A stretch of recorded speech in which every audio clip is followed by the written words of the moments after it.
আজকে তোমাদের বলবো এমন একটা ঘটনা যা ভারতের অপরাধ আইনের ইতিহাসের ভিতকে টলিয়ে দিয়েছিল ভয়ানকভাবে। যে ঘটনা হার মানায় হলিউডের কোনো ভয়াবহ হরর সিনেমাকেও। যে ঘটনার বিবরণ শুনলে রীতিমতো ভয়ে শিউরে উঠতে হয়। হ্যাঁ, আজ আমরা বলবো জলি জোসেফ ওরফে সায়ানাইড জলির কথা। 2018 সালের এক ব্যস্ত দিনে হঠাৎ পুলিশের গাড়ি এসে থামল কুড়াথাই গ্রামের সেন্ট লর্ড চার্চের পাশে গ্রেভ ইয়ার্ডের কাছে। শুরু হলো কবর খোঁড়া। 6টি কবর থেকে টেনে বার করে আনা হলো 6টি মৃতদেহ। আশেপাশে ভিড় জমল লোকজনের। সবার মুখে প্রশ্ন চিহ্ন, কি করছে পুলিশ? কাদের মৃতদেহ এইভাবে টেনে তুলল ওরা? উদ্দেশ্যটাই বা কি? মিডিয়ার কাছে খবর গেল। সারা দেশের মিডিয়া হামলে পড়ল এই খবরে। এর কিছুদিনের মধ্যেই গ্রেফতার হলেন এলাকার এক অভিজাত ফ্যামিলির পুত্রবধূ জলি জোসেফ। উচ্চশিক্ষিত এবং এলাকায় সকলের ভীষণ প্রিয় জলিকে কেন গ্রেফতার করলো পুলিশ? কি ছিল সেদিন পুলিশের ষড়যন্ত্র? চলো শুরু করা যাক। তবে তার আগে যারা আমাদের চ্যানেলটা এখনো সাবস্ক্রাইব করনি তারা সাবস্ক্রাইব করে পাশে থেকো। সেই সঙ্গে লাইক, শেয়ার, কমেন্ট করতে ভুলো না। তোমাদের একটা লাইক আমাদের এই খাটনির পুরস্কার, আমাদের অনুপ্রাণিত করে এগিয়ে যেতে।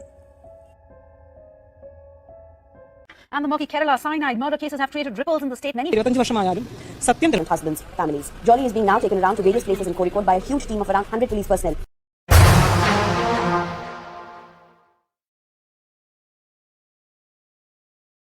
এই ঘটনার সবথেকে গুরুত্বপূর্ণ অংশ হলো জলি জোসেফ। তাই আমরা ঘটনাটা জলি জোসেফের জীবন থেকেই শুরু করব। জলি কাট্টাপান্না শহরে থাকতেন, যেটা কেরালার এডুকি জেলায় অবস্থিত। জলির মা বাবা কৃষক ছিলেন এবং জলি এরকম একটা ফ্যামিলিতে থেকে খুশি ছিলেন না, যেখানে রুজি রুটির জন্য সবাইকে কিছু না কিছু কাজ করতে হতো। জলি ছিল ভীষণভাবে উচ্চাভিলাষী এবং তার জীবনের সমস্ত চাহিদা এই ফ্যামিলিতে থেকে পূরণ হওয়া এক প্রকার অসম্ভব ছিল। সময়ের সাথে সাথে জলির প্রেম হয় রয় নামের একটি ছেলের সাথে। রয় ছিল কেরালার কুড়াথাই গ্রামের পুন্নামাথাম নামে ভীষণ অভিজাত একটি পরিবারের ছেলে এবং আশপাশের অঞ্চলে তাদের বেশ প্রতিপত্তি ছিল। এখানে আমরা জেনে নেব রয়ের পরিবারের অন্য সদস্যদেরও। রয়ের বাবা ছিলেন টম থমাস, মা আনম্মা থমাস। এছাড়া রয়ের একটি ভাই আর বোন ছিল, যারা হলেন রোজো আর রঞ্জি। আনম্মা ছিলেন একজন শিক্ষিকা। টমও একটি এডুকেশন ডিপার্টমেন্টে চাকরি করতেন। সেই কারণেই এই ফ্যামিলিতে শিক্ষার গুরুত্ব ছিল যথেষ্ট। রোজও চাকরি সূত্রে আমেরিকায় থাকতেন। কিছুদিন পর রয় বাড়িতে জানিয়ে দিলেন যে সে জলিকে বিয়ে করতে চায়। যদিও খুব স্বাভাবিক কারণেই রয়ের বাবা টমের এই বিয়েতে আপত্তি করেছিলেন, কিন্তু রয়ের জোড়াজুড়িতে শেষ পর্যন্ত তিনি রাজি হয়ে গেলেন। 1997-এ বিয়ে হয় রয় এবং জলির। বিয়ের দিন মুষলধারে বৃষ্টি পড়ছিল। কেরালার কিছু কিছু কালচারে যেটাকে খুবই অশুভ বলে ধরা হয়। এই বিশ্বাসের বাস্তবতা কতখানি তা বলতে পারবো না, তবে পুন্নামাথাম পরিবারে আগামী সময়টা নিঃসন্দেহে ছিল গভীর ভয়াবহ। যেহেতু জলি ব্যক্তিগত জীবনে ভীষণ হাসি খুশি এবং মিশুকে একজন মেয়ে, তাই তার সময় লাগলো না পরিবারের সকলের কাছে প্রিয় হয়ে উঠতে। জলি এমকম পাশ হওয়ায় আনাম্মা মানে তার শাশুড়ি চাইতেন জলি কিছু একটা চাকরি করুন, কিন্তু জলি কিছুতেই চাকরি করতে রাজি ছিলেন না। কিছুদিন পর রয় এবং জলির একটি ছেলে হলো, যার নাম রাখা হলো রেমো। কিন্তু তখনও আনাম্মা চাইতেন জলি যেন একটা চাকরি জয়েন করেন। ধীরে ধীরে এই ব্যাপারটা এক প্রকার ঝগড়ার পর্যায়ে চলে গেল। আনাম্মা চাইছিলেন জলির চাকরির ব্যাপারে তিনি জলির বাবার সঙ্গে একবার কথা বলবেন, আর সেটাই জলি কোনোভাবে মেনে নিতে পারলেন না। জলি কেন এত উচ্চশিক্ষিত হয়েও চাকরি করতে চাইছিলেন না সে ব্যাপারে রয়ে গেল ধোঁয়াশা। 2002 রোজকার মতো মর্নিং ওয়াক সেরে এসে এক গ্লাস জল খেতেই আনাম্মা হঠাৎ খুব শরীর খারাপ অনুভব করলেন। তিনি বললেন, আমার মনে হচ্ছে আমি যেন এই মুহূর্তে মারা যাব। পরিবারের সবাই তাকে সঙ্গে সঙ্গে হসপিটালে নিয়ে গেলেন, কিন্তু শেষ রক্ষা হলো না। হসপিটালে পৌঁছানোর কিছুক্ষণ পরেই তার মৃত্যু হলো। মনে করা হলো বয়সজনিত কারণে বোধহয় তিনি হার্ট অ্যাটাক করে মারা গেছেন, তাই এক্ষেত্রে করা হলো না কোনো রকম পোস্টমর্টেম। আনাম্মার মৃত্যুর পর সংসারের সমস্ত দায়ভার জলি নিজের হাতে তুলে নিলেন, ঠিক যেভাবে এতদিন সবকিছু সামলাচ্ছিলেন তার শাশুড়ি আনাম্মা। কিছুদিন পরে জলি রঞ্জিকে হঠাৎ জানালেন যে তার মা তার জন্য কিছু গয়না আর টাকা রেখে গেছেন, এর থেকে বেশি তুমি এই সংসার থেকে আর কিছুই পাবে না। এরপর থেকেই দিন দিন রঞ্জির প্রতি জলির ব্যবহার কেমন যেন খারাপ হতে শুরু করলো। একটা সময় পরে গিয়ে জলির মনে হলো তার শাশুড়ি আনাম্মা মানুষের এত রেসপেক্ট পেতেন, তার কারণ হচ্ছে তিনি একজন স্কুল টিচার ছিলেন। জলির মনে হলো আমারও সেই রেসপেক্টটা পাওয়া দরকার। কিছুদিনের মধ্যে জলি একটা চাকরিও পেয়ে গেলেন, national institute of technology, Calicut. Guest lecturer হিসেবে যোগ দিলেন জলি।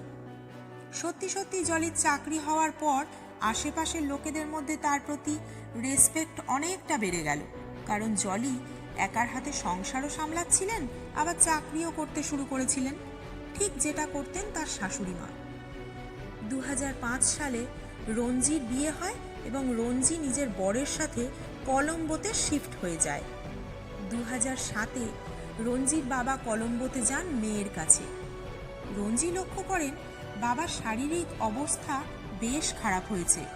জিজ্ঞাসা করে জানতে পারে MS ম্যাথিউ এর সঙ্গে জলির একটু ঘনিষ্ঠতা বেড়েছে। এই ম্যাথিউ ছিলেন আনাম্মার বড় ভাইয়ের ছেলে, যিনি একটি সোনার দোকানে সেলসম্যানের কাজ করতেন। টম ফিরে আসার পরে জলির সাথে ম্যাথিউকে নিয়ে ঝামেলাটা দিন দিন বাড়তে লাগলো। টম নিজের শারীরিক অসুস্থতার জন্য বিশেষ কিছু ওষুধ খেতেন। 2008 সালের 26শে আগস্ট এক সন্ধ্যায় জলি টমকে রোজকার মতোই ওষুধ দেন। ওষুধটা খাওয়ার পরেই টম ভীষণ রকম অসুস্থ বোধ করেন এবং বাথরুমের কাছে বেসিনের সামনে পড়ে যান। জলি যখন লোকজনকে ডাকাডাকি করেন হসপিটালে নিয়ে যাওয়ার ব্যবস্থা করবার জন্য, ততক্ষণে টম মানে জলির শ্বশুরমশাই প্রাণ হারিয়েছেন। এখানেও মনে করা হয় বয়সজনিত কারণেই হয়তো ওনার মৃত্যু হয়েছে, তাই কোনো রকম পোস্টমর্টেম হয় না। সেই দিন টমের শোকযাত্রায় একটা অদ্ভুত বিষয় অনেকে লক্ষ্য করেন, সেটা হলো জলিকে ওই দিন ম্যাথিউর সঙ্গে অনেকক্ষণ নিজেদের মধ্যে কথাবার্তা বলতে দেখা যায়। এরপর কেটে যায় অনেকটা সময়। জলির বর রয়ের বিজনেসে এই সময় বেশ মন্দা দেখা দেয় এবং সেটা নিয়ে দুজনের মধ্যে শুরু হয় ঝামেলা। ঝামেলা এতটাই বেড়ে গেল যে জলি রয়কে ডিভোর্স দিয়ে দিতে চাইলেন। এরই মধ্যে আবার জলি রোজো আর রঞ্জিকে একটা দলিল পাঠালো, যেটা নাকি টমের করা দলিল ছিল। দলিলে বলা হয় টমের সমস্ত সম্পত্তি তার ছেলে রয় এবং পুত্রবধূ জলি পাবেন, আর কেউ কিচ্ছু পাবেন না। অদ্ভুত বিষয়টা হলো এই দলিলে না ছিল কোনো স্ট্যাম্প, না কোনো উইটনেসের সিগনেচার। তা সত্ত্বেও রোজো এবং রঞ্জি এই দলিলটি অ্যাকসেপ্ট করে নেন। জলি আর রয়ের এই ঝামেলার মধ্যেই রয় একদিন জানতে পারলেন জলি আর ম্যাথিউর অ্যাফেয়ারের কথা। ব্যাপারটা ওদের সংসারে আরো বেশি আগুন জ্বালিয়ে দিল। 9 সেপ্টেম্বর 2011 রাতে রয়কে ছোলার কারি খেতে দিলেন জলি। খেতে খেতেই রয় ভীষণ অসুস্থ বোধ করেন। খেয়ে উঠে উনি বাথরুমে ঢোকেন এবং বাথরুমের ভেতরেই তার মৃত্যু হয়। ব্যাপারটা ঠিক মেনে নিতে পারলেন না রয়ের এক মামা, ওনার নামও ছিল ম্যাথিউ। তিনি উঠে পড়ে লাগলেন রয়ের মৃত্যুর পোস্টমর্টেম করানোর জন্য, কারণ মাত্র 40 বছর বয়সে রয়ের কোনো শারীরিক অসুস্থতার কারণে মৃত্যু হতে পারে এটা তিনি মানতে পারছিলেন না। পোস্টমর্টেমে উঠে আসে এক চাঞ্চল্যকর তথ্য। বলা হয় রয়ের মৃত্যু হয়েছিল সায়ানাইড পয়জনিং থেকে।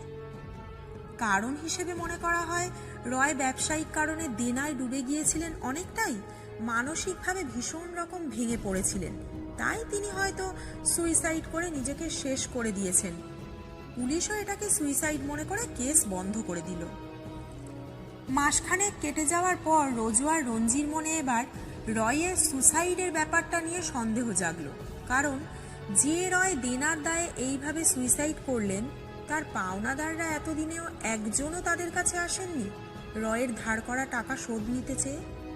2012 সালে কিছু কাগজপত্র বানিয়ে জলি নিজের শ্বশুরবাড়ির প্রপার্টি সম্পূর্ণ নিজের নামে করে নিতে চাইলে রোজু আর রঞ্জি লিগ্যাল স্টেপ নিয়ে সেটাকে কোনো রকমে আটকে দেন।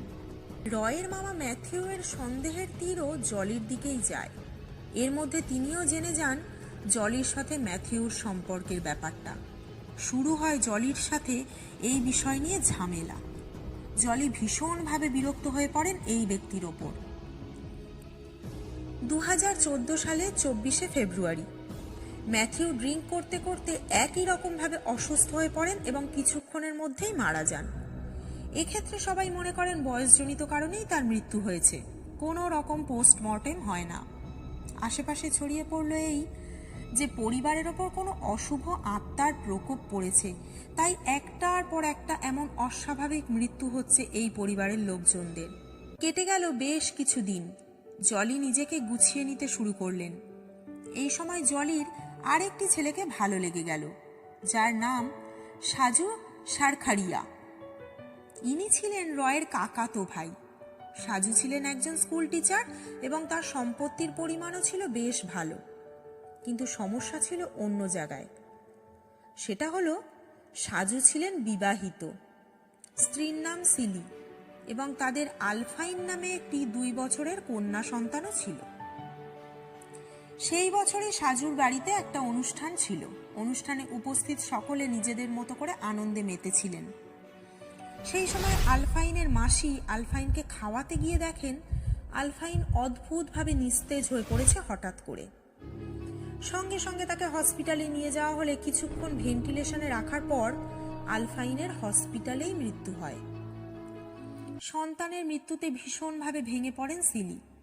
এমন সময় জলি তাকে বিভিন্নভাবে সান্ত্বনা দিয়ে মানসিকভাবে চাঙ্গা রাখার চেষ্টা করেন। দুজনের মধ্যে গড়ে ওঠে ভালো সম্পর্ক।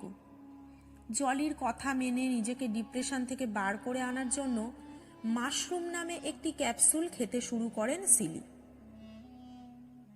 2016 সালের 11ই জানুয়ারি জলি সেদিন নিজের হাতে সিলিকে মাশরুম ট্যাবলেট দেন, যেটা খাওয়ার পর সিলি ভীষণ রকম অস্বস্তি বোধ করতে থাকেন। প্রায় চোখ উল্টে যায়, সারা শরীর ছটফট করতে থাকে এবং মৃত্যু হয় সিলির। এক্ষেত্রে কোনো রকম পোস্টমর্টেম হয় না, কারণ সিলির বস সাজু পোস্টমর্টেমে আপত্তি জানান। তিনি বলেন তাদের বংশে কারো কখনো পোস্টমর্টেম হয়নি, তাই এক্ষেত্রেও কোনো রকম পোস্টমর্টেম হবে না। মাত্র 14 বছরে একই পরিবারের মধ্যে 6টা মৃত্যু, এটা নেহাতই স্বাভাবিক ঘটনা নয়। 2017তে জলি বিয়ে করে নেন সাজুকে। বিয়ের খবর রঞ্জির কানে পৌঁছতেই তার সন্দেহ আরও দৃঢ় হয়ে যায় জলির ওপর। কিছুদিন পর রঞ্জির মনে পড়ল তিনি লক্ষ্য করেছিলেন সিলির মৃত্যুর শোক সভায় জলি একটু অদ্ভুত রকমের অ্যাক্টিভ ছিলেন এবং সব কাজ কেমন নিজে থেকে সামলাচ্ছিলেন। জলির চোখে মুখে একটা অদ্ভুত খুশির ছাপ ছিল সেই দিন। রঞ্জি নিজের ভাইয়ের পুরনো পোস্টমর্টেম রিপোর্টটি খুলে আরও একবার চোখ রাখলেন। সেখানে সায়ানাইড পয়জনিং এর সাথে আরও একটি কথা তার নজরে পড়ল। সেটি হলো রয়ের পেটে আনডাইজেস্টেড ছোলা কারি ছিল, যেটা আনুমানিক রাত 8:30 নাগাদ খাওয়া হয়েছিল। অথচ জলি তাদের বলেছিলেন সেই দিন রয় দুপুরে 3:30টার সময় লাঞ্চ করেছিলেন এবং তারপর তিনি আর কিচ্ছু খাননি। তিনি অনুমান করলেন জলি নিশ্চয়ই কিছু একটা ব্যাপার ঘটাচ্ছেন। শুরু হলো পরবর্তী পদক্ষেপ। 2018তে রোজো থমাস এই সমস্ত তথ্য নিয়ে আমেরিকা থেকে দেশে ফিরে এলেন। সমস্ত তথ্য দিলেন পুলিশকে। পুলিশ প্রথমে তদন্তে নামতে রাজি ছিলেন না, কিন্তু টনক নড়ল রোজোর জোগাড় করা এক তথ্যের ভিত্তিতে। রোজো নিজের সূত্র মারফত যোগাযোগ করেছিলেন এনআইটি কলিকটে। সেখান থেকে জানতে পারেন জলি সেখানে কখনো কোনোদিন কোনো চাকরিই করেননি, তার আইডি কার্ডটাও ফেক। রোজোর এই দলিলের ওপর ভিত্তি করে পুলিশ চালু করলো তদন্ত। পুলিশের হাতে এলো আরও একটি চাঞ্চল্যকর তথ্য।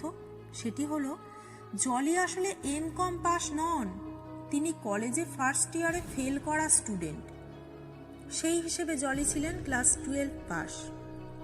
জলির শ্বশুরমশাই টম যেহেতু এডুকেশন ডিপার্টমেন্টে কাজ করতেন, জলি সেখান থেকেই সবার অগোচরে নিজের নামে কিছু জাল সার্টিফিকেট বার করে নিয়েছিলেন মাস্টার ডিগ্রির। রঞ্জি এবং রোজোর সম্মতিতে পুলিশ মৃত্যু হওয়া 6 জনেরই দেহ তুলে আনলো কবর খুঁড়ে। পুলিশের উদ্দেশ্য ছিল এই সমস্ত মৃতদেহের উপর কেমিক্যাল পয়জনিং করে সায়ানাইডের প্রমাণ খুঁজে বার করা হবে। মামলার গভীরতার কারণে বিশ্বের কয়েকজন তাবড় ফরেনসিক সায়েন্টিস্টকেও নিযুক্ত করা হয় এই কেসে। খবর ছড়িয়ে পড়ল মিডিয়ায়। প্রতিবেশীরা ভাগ হয়ে গেলেন 2 ভাগে। কারো মনে হলো জলি খুনি, আবার কেউ মনে করছিলেন রোজো আর রঞ্জি সম্পত্তি নিয়ে বিবাদের কারণে ইচ্ছাকৃতভাবে এইসব করছেন। 2019-এর 5 অক্টোবর পুলিশের কাছে থাকা প্রমাণ এবং সন্দেহের ভিত্তিতে গ্রেফতার হলেন জলি। পুলিশ তদন্ত করে জলির ঘর থেকে একটি সায়ানাইডের কৌটো উদ্ধার করে। কিন্তু প্রশ্ন হলো, সায়ানাইড জলির কাছে এলো কিভাবে? সায়ানাইড তো সাধারণত যে কোনো মানুষের পাওয়ার কথা নয়। জলিকে সায়ানাইড দিয়েছিলেন ম্যাথিউ, যার সাথে জলির অ্যাফেয়ার ছিল। সোনার দোকানে যেহেতু সায়ানাইড ইউজ করা হয় এবং ম্যাথিউ কাজ করতেন সেখানে, সেই কারণে তিনি জলিকে খুব সহজেই সায়ানাইড এনে দিতে পেরেছিলেন। পুলিশ ম্যাথিউকে গ্রেপ্তার করেছে ঠিকই, কিন্তু তার কাছ থেকে বিশেষ কিছু তথ্য পাওয়া যায়নি যাতে প্রমাণ হয় সে এই ঘটনার সাথে সম্পূর্ণ জড়িত আছে। যদিও এখনো পর্যন্ত এটা প্রমাণ করা যায়নি যে এই খুনগুলো সব জলিই করেছেন। জলির লয়ার বিএ আলুরের মতে হতে পারে সম্পত্তির জন্য অন্য কেউ ফাঁসাতে চাইছেন জলিকে। তার ঘরে যে সায়ানাইডের কৌটো পাওয়া গেছে সেটা হয়তো ওখানে অন্য কেউ রেখেছেন। পোস্টমর্টেম রিপোর্ট শুধু রয়ের হয়েছিল। রয় যে নিজে থেকে সায়ানাইড নিয়ে সুইসাইড করেনি এটাও এখনো প্রমাণিত নয়। যদিও রঞ্জির কথায় তিনি যখন জেলে জলির সঙ্গে দেখা করতে গিয়েছিলেন, জলি তার কাছে স্বীকার করেছেন যে পরিস্থিতিতে পড়ে তার থেকে এই ভুলগুলো হয়ে গেছে।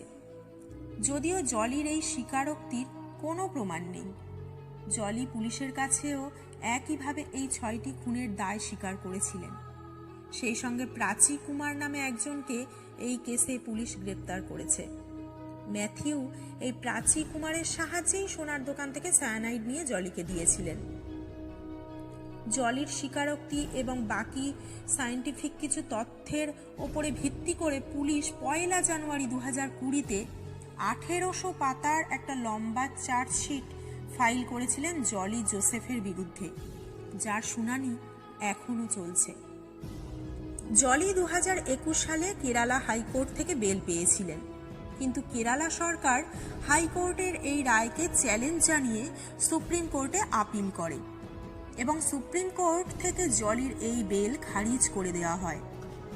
ফেব্রুয়ারি 2023 এই কেসে উঠে আসে একটি নতুন দিক, যেখানে জানা যায় কবর থেকে তুলে আনা 6টি দেহের মধ্যে 4টি পরীক্ষা করা হয়েছে, যাদের কোনোটাতেই সায়ানাইড পাওয়া যায়নি। বাকি দুটো এখনো পরীক্ষা চলছে। যদিও পুলিশের মতে এত বছর পরে কবর থেকে তোলা দেহ থেকে সায়ানাইড না পাওয়াটাই স্বাভাবিক, তবে পুলিশ কাস্টাডিতে করা জলির নিজের স্বীকারোক্তি এবং বাকি প্রমাণের ভিত্তিতে তারা নিশ্চয়ই জলিকে এই জঘন্য অপরাধের উপযুক্ত সাজা দিতে পারবে। যদিও পুলিশ কাস্টাডিতে দেওয়া বয়ান কোর্টে অ্যাকসেপ্ট করা হয় না, সেক্ষেত্রে জলিকে পুলিশ কিভাবে এবং কতদিনে দোষী প্রমাণ করে এই রহস্যের কিনারা করতে পারবে সেটাই এখন দেখার। এই ঘটনাটা আমরা তুলে ধরেছি নিজেদের কিছু রিসার্চ, কিছু ভারতীয় মিডিয়া রিপোর্ট এবং নেটফ্লিক্সে তৈরি করা ডকুমেন্টারি কারি অ্যান্ড সায়ানাইডের ওপর ভিত্তি করে। প্রকৃত ঘটনার সাথে এর হুবহু মিল নাও থাকতে পারে। তোমাদের মতে সায়ানাইড জলির দোষ প্রমাণিত হলে তার কিরকম শাস্তি হওয়া উচিত? কমেন্টে জানিও। সেই সঙ্গে জানিও আজকের এই পর্বটা তোমাদের কেমন লাগলো। ভালো থেকো। ফিরে আসছি আরও একটা ইন্টারেস্টিং পর্ব নিয়ে।